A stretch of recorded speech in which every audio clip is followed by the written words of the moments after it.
And this is core maths. So this is not even elective math. In fact, core maths is, I mean, when I was in Presec, we were about 400 students. I think over 200 got A in core maths. Core maths is not that wild. It's said to be the easiest. So if you're in a school like Prempeh or Presec, it's a point of pride. If you go to a lot of these boys' schools, most people will get A in core maths because most of the business students will get A in core maths. Most of the science students get A in core maths. Most of the general students get A in core maths. So maybe one or two of the humanities students who are afraid of maths will not get A in core maths. Now, WAEC is telling us that the 2022, you say I should call it WASC. WAS. The people themselves say it's WAS. Oh, it's WASI. Charlie, let me just be free. WASI. 10,554 candidates. For the private sitting. Yes, for the private sitting. Representing 33.28% had F9. 33%. That's 1/3 of the people. That's a third. So you pick, and the truth is that there's A1, B2, C3, D4. You know so? No, A1, B2, C3, D6, and then E8 and F9. Is that not the grading? Well, I these days I don't. So let me go through again. So there's A1 to C6. A1 to C6 is one category. Then there's D7. All right, so there's A1, there's B1, B2, B3. There's C1, C2, C whatever. And then there's D7, and then there's E8, and then there's F9. So F9 PEO is 33%. That's We haven't brought in E8. Now when you add E8, 12%. D7, 11%. So when you add 11 and 12, 23% had D7 and E8. Add that 23 to 33. So you had 56%, close to 60% had either F9, D7, or E8. Now that's serious. So 41% had A1 to C6. That's serious. Right? So that means that 2 out of 5 had A1 to D6. And then 3 out of 5 are not and this is core. This is core maths. That's problematic. This is core mathematics. We are not talking about elective mathematics. Now, I've always had a problem with the way math is taught, and I don't want to even blame WAEC here. I don't think this is a WAEC problem. I think this is a teaching problem in our schools. This is a maths teaching problem, which I believe the people at Winneba, Cape Coast, and other institutions need to work on.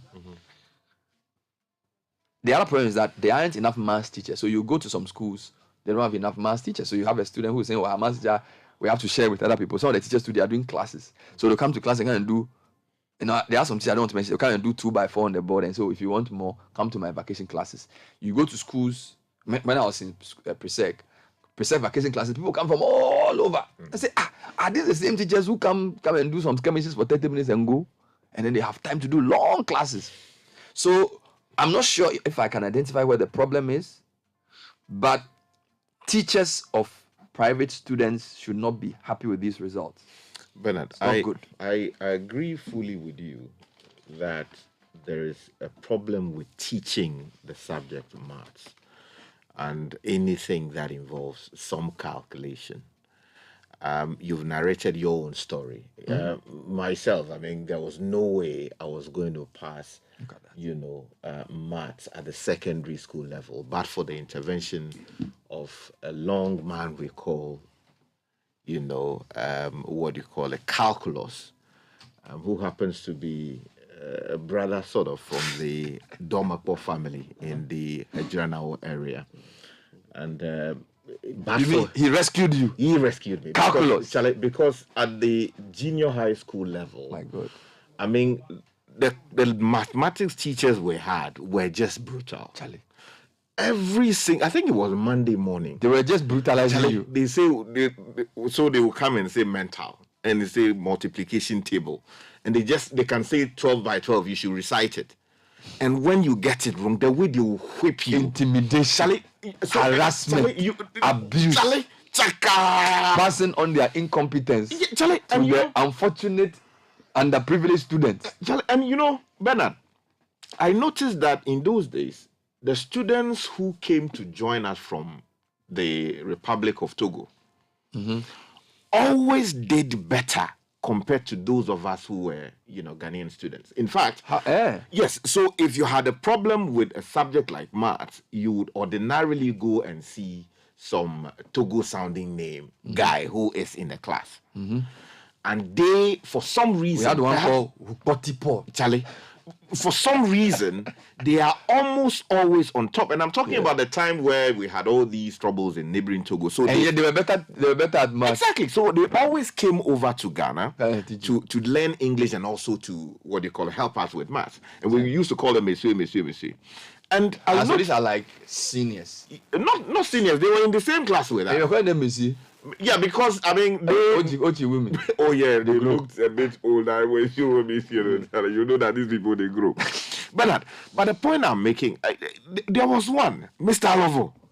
But I think it was very recently on, Citi that I said that Charlie holding this thing against. Oh, you mean the man? Charlie, the guy beats me, Bernard, every single day for mathematics.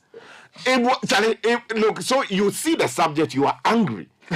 You see, look, Bernard, like you, he helped you develop a hatred for maths. Aversion, my Lord, towards mathematics. Terrible. So when I got admission to do visual arts after passing the BECE, I don't even remember my records. Then getting towards the exams, and again, even at the so because you were not doing well in maths, you didn't even think you could do science or any of those things. No, because it was not supposed to be an option. But the truth is also that the places I got admission to go and do the course, I couldn't go because there was no money. So I had to settle for 3 times. Two troubles, one word.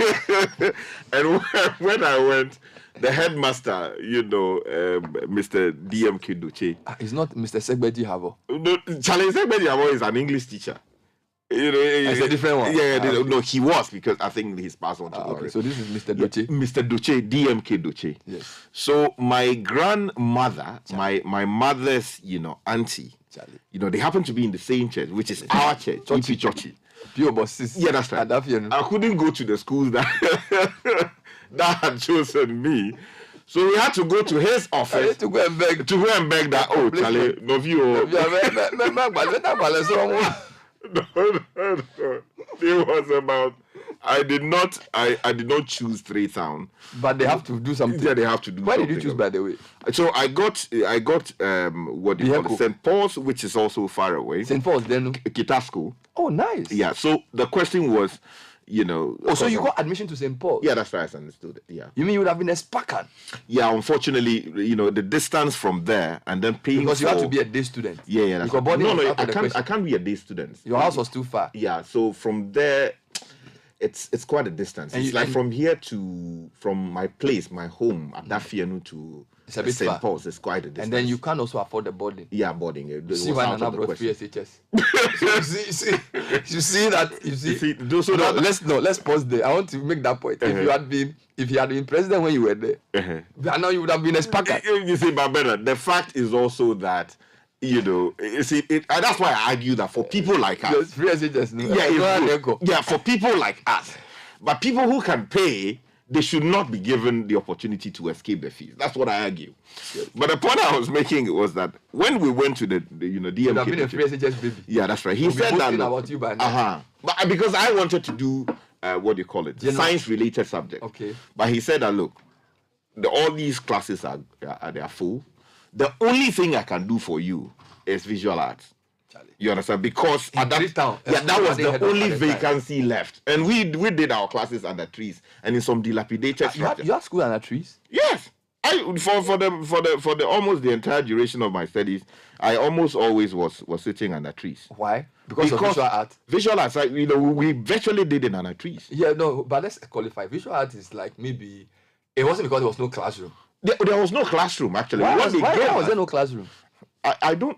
Bernard, the structural problems at the Freetown Senior High School, I think a lot of influence would have to be brought to bear to fix the problems there. And I'll take it on, so in the fullness of time. You went to school under tree? Oh, yeah, that's right. Not me, I thought visual art because they wanted fresh air to think No. Under tree. In fact, our poetry, studio was housed under a dilapidated structure built so many years ago, over 100 or so years ago.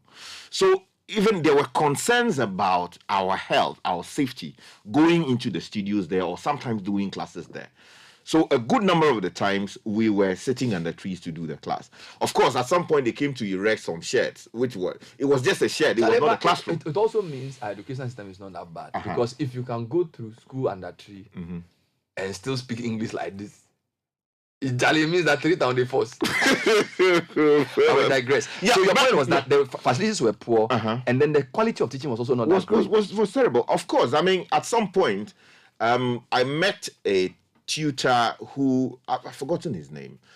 He was so calm about the subject, and in fact, that was the first time I actually internalized, all these problems in what they call it, mathematics. So I've forgotten. I think it's past. I think Mr. Dramado.